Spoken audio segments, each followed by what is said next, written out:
We've been through your system. All of it. Step away from the counter right now. Bodycam footage shows Raymond Dale Pruitt, 16 years behind that counter, employee of the quarter, trusted by thousands, already knowing it's over before a single word is spoken. That was Raymond Dale Pruitt, 44 years old, senior licensing examiner at the Cobb County Department of Motor Vehicles in Marietta, Georgia, 16 years behind that counter. And in about 30 seconds, he would be escorted out of the building in handcuffs in front of a waiting room full of people holding numbered tickets. What investigators had spent 4 months documenting was a scheme so methodical, so deliberate, and so deeply embedded in the bureaucratic machinery of a government office that the Georgia Secretary of State's office would later describe it as one of the most damaging acts of public corruption in the history of the state's licensing division. 312 fraudulent commercial vehicle endorsements, 47 falsified hazardous materials certifications, 19 forged CDL upgrades, all of it sold, $1.4 million, paid in cash and money orders through a network of middlemen operating out of a strip mall tax office 8 miles from the DMV branch, where Raymond Pruitt had worked since 2007. The victims were not faceless corporations. They were small business owners, trucking operators, landscaping contractors, heating and cooling companies, catering outfits, people who had built something from nothing and needed a single government stamp to keep building. They trusted the system. They trusted Raymond. And for 312 of them, that trust would eventually cost them their businesses, their licenses, their livelihoods, and in 6 cases, their freedom. Before we go further, if you have ever renewed a commercial license, applied for a business permit, or sat in a DMV waiting room trusting that the person behind the counter was doing their job, drop a comment and subscribe. We cover cases like this every single week. Raymond Dale Pruitt was born on February 9th, 1980, in Cartersville, Georgia. His father, Gerald, worked the line at a carpet manufacturing plant in Dalton for 31 years. His mother, Brenda, cleaned rooms at a Holiday Inn Express off I-70 5 days a week and sang in the choir at First Baptist on Sundays. They rented a 3-bedroom house on Harley Road. Nothing fancy. Window unit in the living room. Gerald's truck in the driveway. Brenda's casserole dishes stacked by the stove. Raymond was the second of 3 children. His older brother, Dennis, went into the Army. His younger sister, Tammy, became a dental hygienist in Acworth. Raymond was the one who stayed close to home, who visited his parents every Sunday, who fixed his mother's porch steps without being asked, and never told anyone about it. He graduated from Cass High School in 1998 with a 2.9 GPA and a reputation for being the most patient person in any room. His physics teacher wrote in his senior evaluation, "Raymond never rushes. He thinks before he speaks, and he finishes what he starts." His yearbook quote, "Slow and steady." He enrolled at Kennesaw State University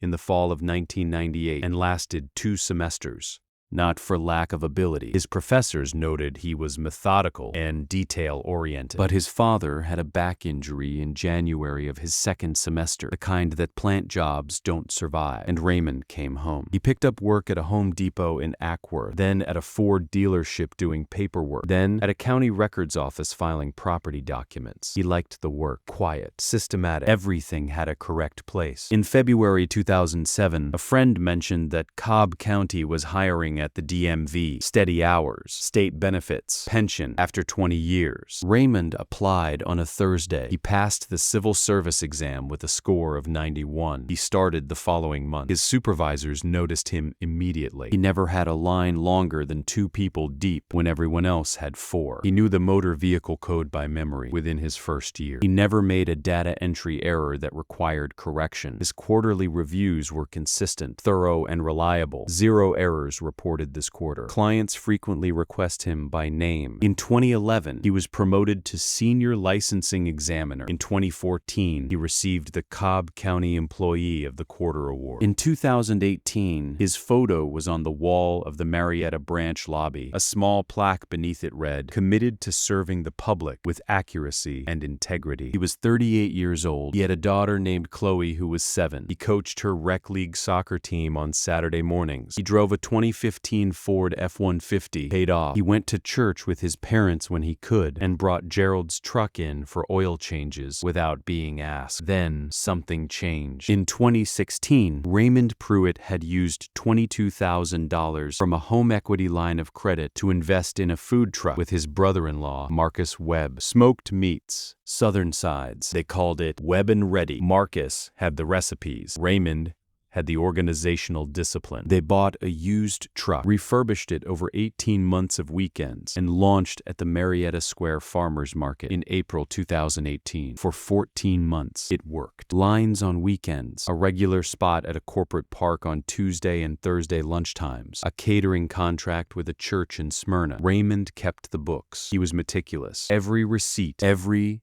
deposit logged. Then, in June 2019, Marcus backed out. A job offer in Nashville. He was sorry. The truck wasn't legally transferable without a co-owner buyout, and Marcus wanted his $11,000 stake returned. Raymond took out a personal loan to cover it. He kept running the truck alone, hiring a part-time server on weekends, working the DMV counter Monday through Friday, and the truck Saturday and Sunday. By November 2019, the loan payments, the truck maintenance, the commissary fees, and the slow winter months had put him $38,000 in debt. He tried to refinance. His credit union said no. He tried to sell the truck. 2 interested buyers, neither closed. In February 2020, COVID-19 shut down the farmers market. It never reopened with the same foot traffic. In September 2020, Raymond Webb, no longer a partner, now just a creditor with a lawyer, filed in Cobb County Civil Court to recover his buyout loan with interest. In October 2020,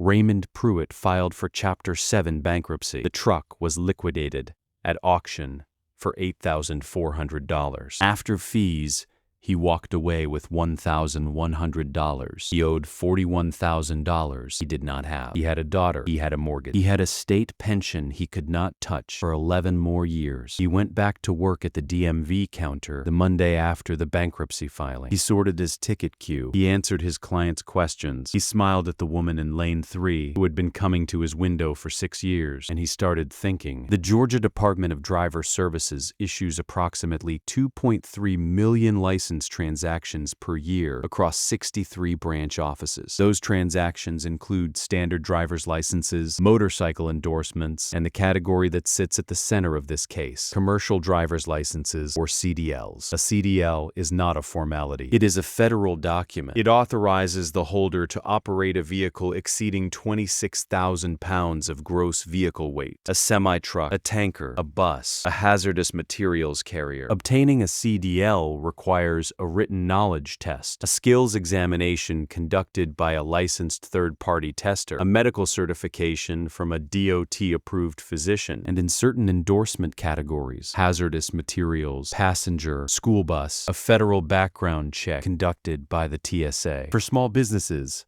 CDLs are not optional. A plumbing contractor who wants to haul a service truck over weight threshold needs one. A catering company running a refrigerated van above the limit needs one. A landscaping operation running a dump truck needs one. A moving company, a waste hauler, a construction supply outfit, all of them dependent on a single government document to operate legally. And here is where the system has a gap. At a branch like Marietta, the CDL process involves multiple stages. The applicant takes a written test administered on a computer. They schedule a skills exam conducted by a third-party examiner outside the DMV. They submit their medical certification, and then they come back to the branch to have their results entered into the Georgia DDS system and their new license printed. That final step, data entry and license issuance, belongs to a single licensing examiner. There is no second signature required. No supervisory review of the paperwork before the license is printed. No automated cross-reference confirming the skills exam result matches the applicant's record before issuance. The examiner types in the endorsement code. The examiner hits print. The license comes out. There is an audit system. Random files are reviewed quarterly. Examiners with anomalous issuance rates are flagged, but the audit is conducted on a 10% sample, and the flags are based on volume irregularities. Too many licenses issued in a short window. If the pace is kept steady and the numbers don't spike, the flag never triggers. Raymond Pruitt had been working that counter for 13 years. He knew the audit window. He knew the flag threshold. He knew which endorsement categories received the least scrutiny. He knew exactly how many fraudulent transactions he could process in a given month without triggering a single review. The only protection between a commercial vehicle endorsement and a stranger who hadn't earned it was Raymond Pruitt's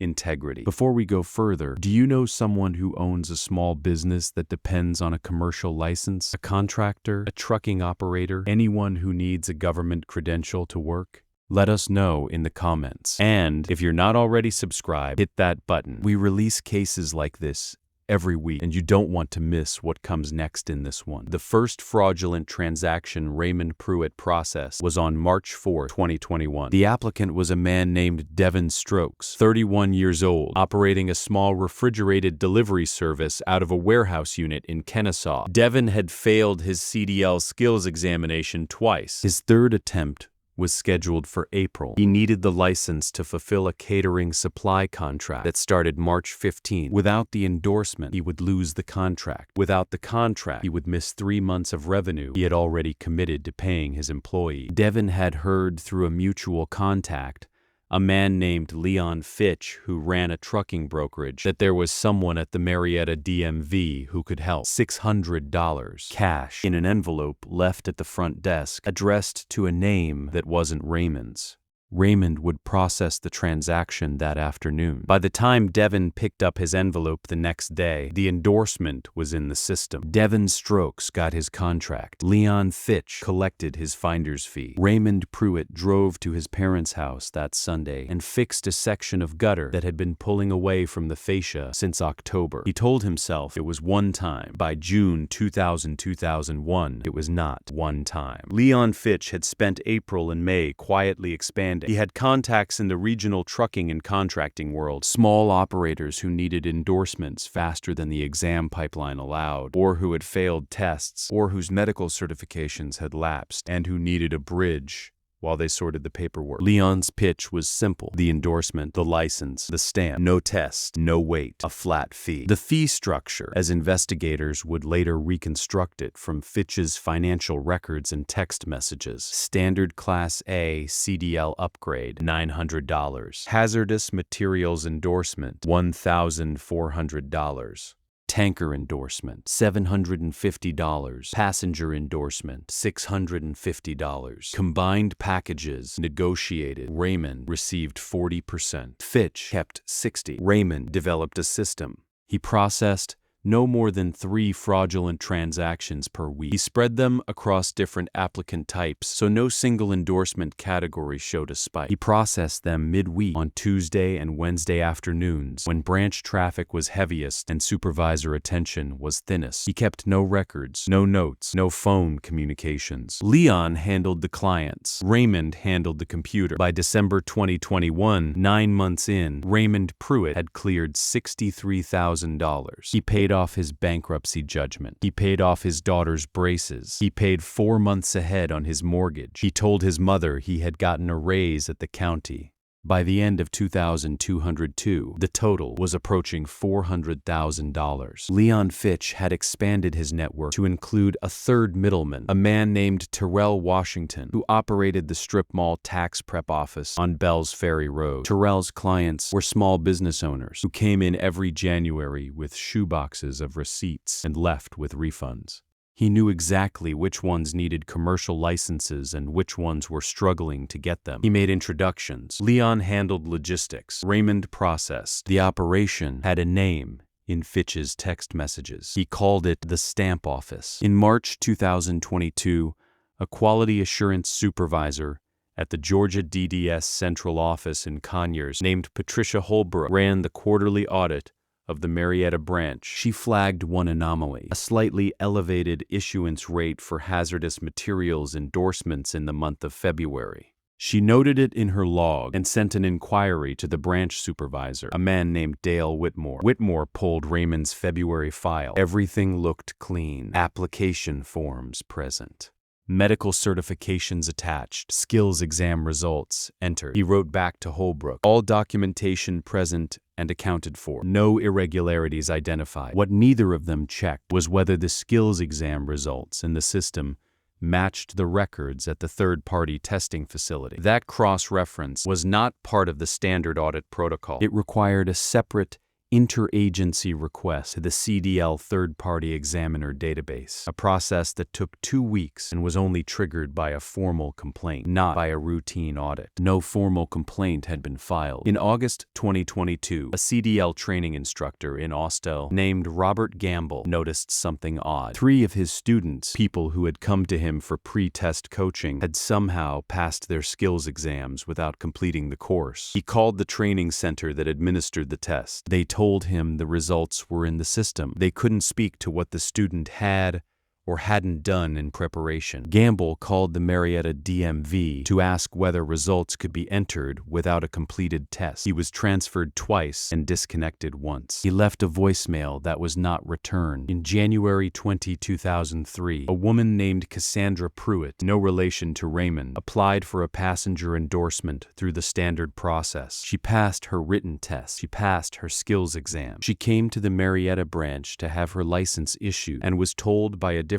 examiner that there was a processing backlog. She would need to come back in 2 weeks. 2 weeks later, she came back. Raymond Pruitt was at the counter. Her license was issued without incident. She mentioned to a friend afterward that she had waited 3 weeks for her endorsement, while a man she knew from her trucking network had walked out of the same branch with a hazmat cert in 48 hours. She posted about it once in a private Facebook group for Georgia owner-operators. Nobody official saw it. The red flags were there. Nobody looked. In September 2023, a man named Curtis Beal drove his refrigerated box truck through a weigh station on I-75 near Marietta and was pulled over by a Georgia State Patrol Commercial Vehicle Enforcement Unit. Routine inspection. His CDL and hazmat endorsement were current, issued 6 months prior through the Marietta branch. The trooper ran his credentials through the Federal Motor Carrier Safety Administration portal. The endorsement appeared valid, but when the trooper cross-referenced the TSA hazmat background check database, a step that is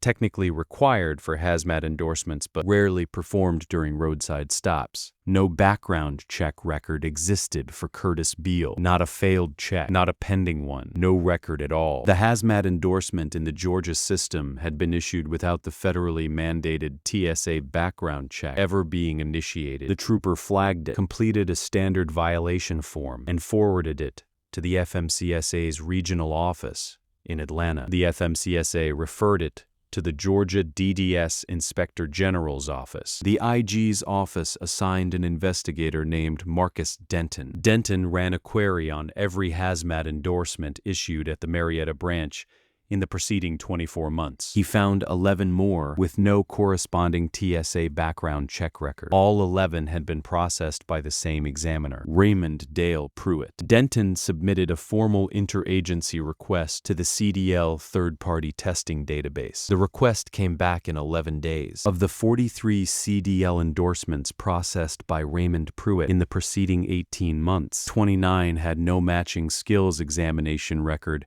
at any licensed testing facility in the state of Georgia. 29 licenses. 29 people operating commercial vehicles on Georgia roads. 0 tests. Denton expanded the query to 36 months, then to all of Raymond's transactions since 2021. The final tally, after 4 months of investigation, cross-referencing the DDS issuance database against federal testing records and TSA background check logs, 312 fraudulent endorsements, 47 falsified hazardous materials certifications, 19 forged CDL upgrades, $1.4 million moved through Leon Fitch's network over 31 months. Federal investigators identified 312 small businesses whose operators had been issued fraudulent credentials: trucking companies, landscaping outfits, HVAC contractors, catering operations, moving companies, medical transport services. Not one of those operators knew their license had been obtained fraudulently. They had paid a middleman. They had assumed the middleman was navigating a legitimate fast-track process. They had no idea the stamp on their credential was meaningless, but their businesses were built on it. Their insurance was tied to it. Their federal operating authority depended on it. When the investigation went public, every one of those 312 licenses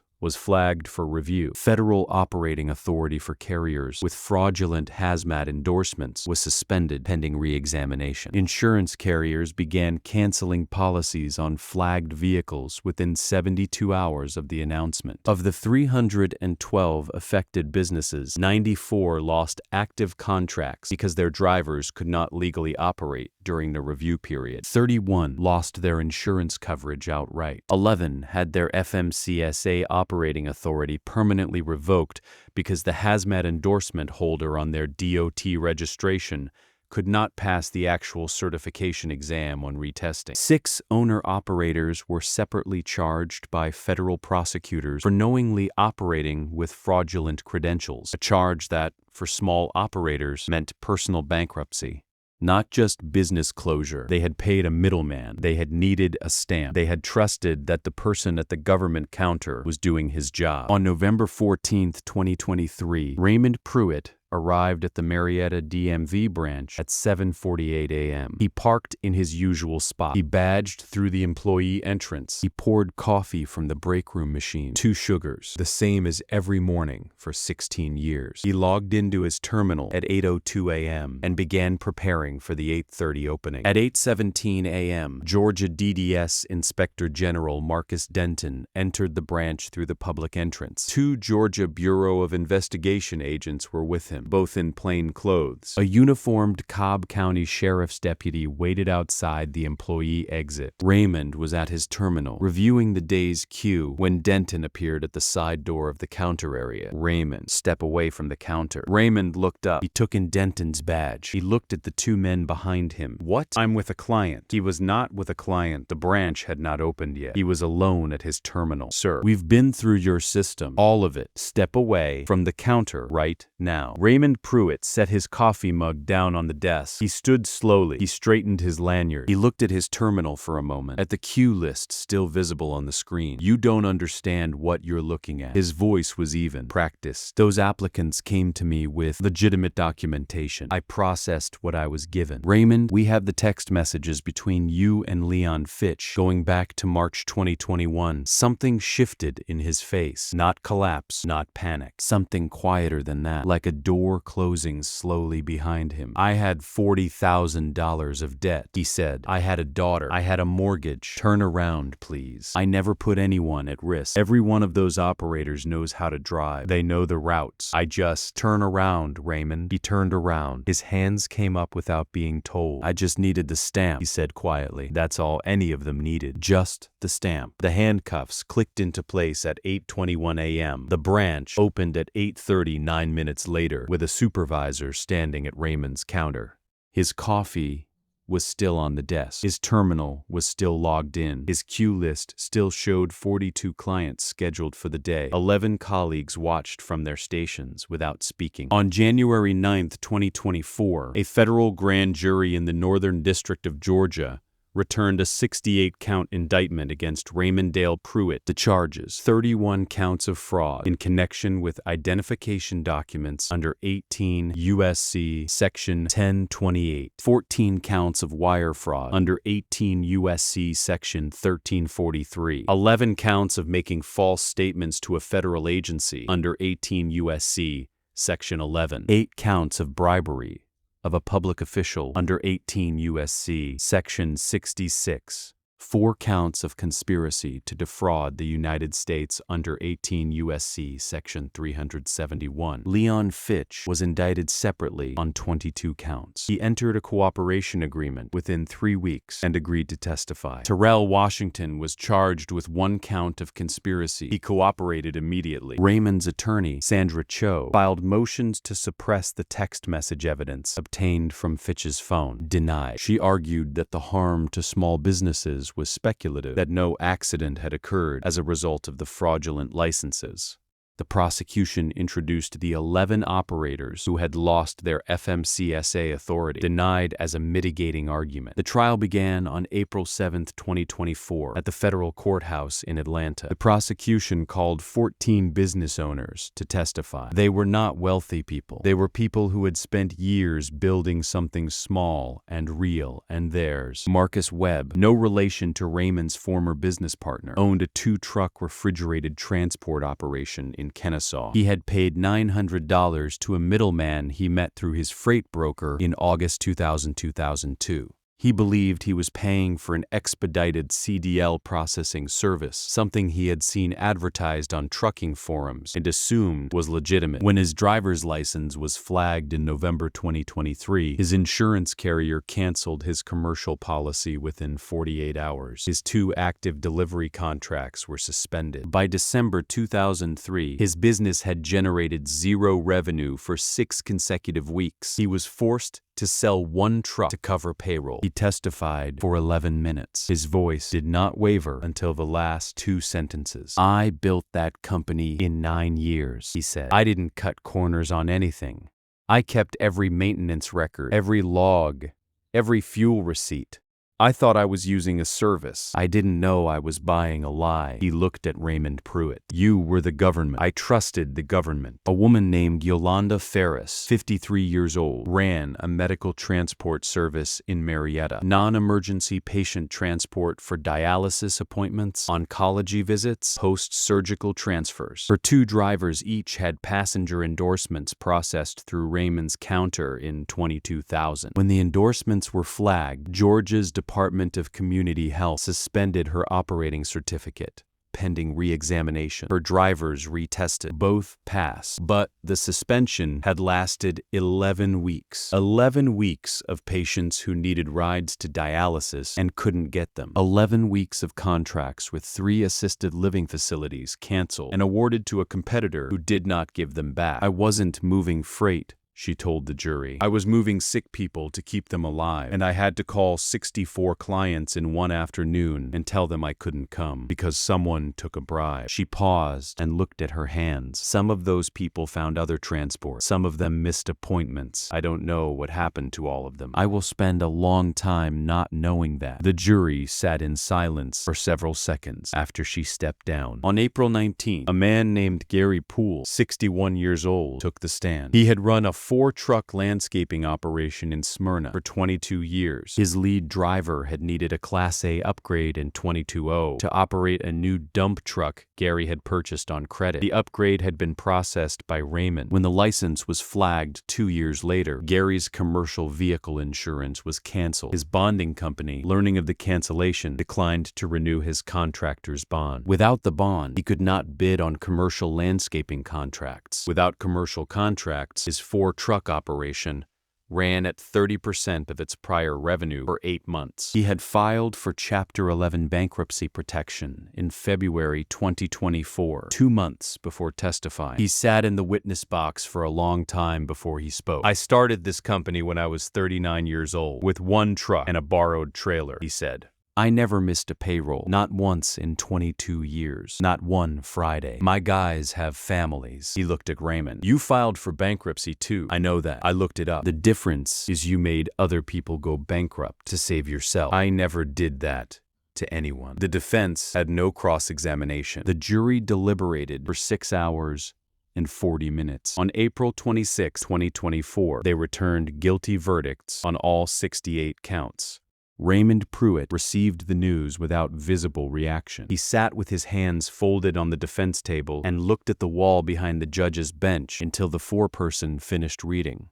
His daughter Chloe, now 13, was not in the courtroom. His parents were. His mother kept her eyes on her lap for most of the reading. His father did not look away from Raymond once. Sentencing was held on July 11, 2024. Judge Elaine Duvall of the Northern District of Georgia addressed Raymond Pruitt directly for 8 minutes before pronouncing the sentence. "Mr. Pruitt, for 16 years the people of this county and this state came to your window at one of the most bureaucratic, frustrating, unglamorous institutions in American public public light. They took a number, they waited, and when they finally reached your counter, they handed you their paperwork and trusted that what you gave them back was real. She paused. A commercial driver's license is not a piece of paper. It is a federal safety document. It is the government's certification that the person holding it has been tested, has been screened, has demonstrated a baseline of competence to operate a 40,000-pound vehicle on a public highway next to families in minivans. When you sold that certification, you were not just stealing money, you were selling the public safety back to them at a markup. She looked down at the victim impact statements on the bench before her. You told investigators you just needed the stamp. 312 people needed the stamp too. The difference is they were willing to earn it. You decided that your financial situation entitled you to sell it instead. Another pause. You know what bankruptcy is, Mr. Pruitt. You've been through it. You know the shame of it. You know the sleepless nights. You chose to impose that experience on 312 people, plus their employees, their families, their clients, rather than go through it again yourself. She folded her hands. That is not desperation. That is a choice. The sentence, 96 months in federal prison, 8 years, $1.1 million in restitution, permanent revocation of all government employment eligibility, forfeiture of his state pension, including all accrued contributions from 16 years of service. Raymond Pruitt was remanded immediately. He was transferred to FCI Talladega in Alabama, a low-security federal facility. Bureau of Prisons records list his projected release date as 2031. He will be 51 years old. Leon Fitch received 54 months for his cooperation. Terrell Washington received 18 months, suspended to supervised probation. Raymond's daughter Chloe did not visit for the first year. His parents visited once a month for 6 months, then once every 2 months. His ex-wife, Renee, they had divorced in 2001, the same year the scheme began, declined to comment to media. The Marietta DMV branch implemented new protocols within 60 days of the verdict. Skills exam results are now automatically cross-referenced against the state's third-party testing database before a license can be printed. No single examiner can issue a CDL endorsement without a system-generated confirmation code from the testing record. The protocol took a software patch and 3 days of staff training. It had not existed in 16 years of Raymond's employment. The Georgia DDS Inspector General's Office issued a public report in September 2024 recommending mandatory interagency cross-referencing for all commercial endorsement categories, a real-time TSA background check integration, and quarterly audits at 10% increased sample rates. The report was submitted to the state legislature for consideration. It remains in committee. Marcus Webb rebuilt. He got his second truck back on the road in March 2024, after his driver passed the legitimate skills examination. He lost the 2 contracts that had been suspended and replaced them with smaller ones. He is operating at about 70% of his prior revenue. He does not expect to fully recover for at least 3 more years. Yolanda Ferris lost the assisted living contracts permanently. She now operates on private pay medical transport only, which pays less and covers fewer clients. She testified before a Georgia Senate subcommittee on commercial licensing in October 2024. Her testimony contributed to the proposed Commercial License Integrity Act, which would mandate real-time federal database cross-referencing at the point of issuance. The bill is pending. Gary Poole's landscaping company emerged from Chapter 11 in May 2004. He is operating with 2 trucks. He laid off 2 of his 4 full-time employees. Both of them had worked for him for more than 10 years. 312 business owners, 31 months, $1.4 million. 1 man, 1 terminal, 1 government stamp he had decided was his to sell. He just needed the money. He decided the stamp was his to give. That case will stay with you. But the one coming up next, it involves a position of trust that makes this one look minor. It's already on your screen.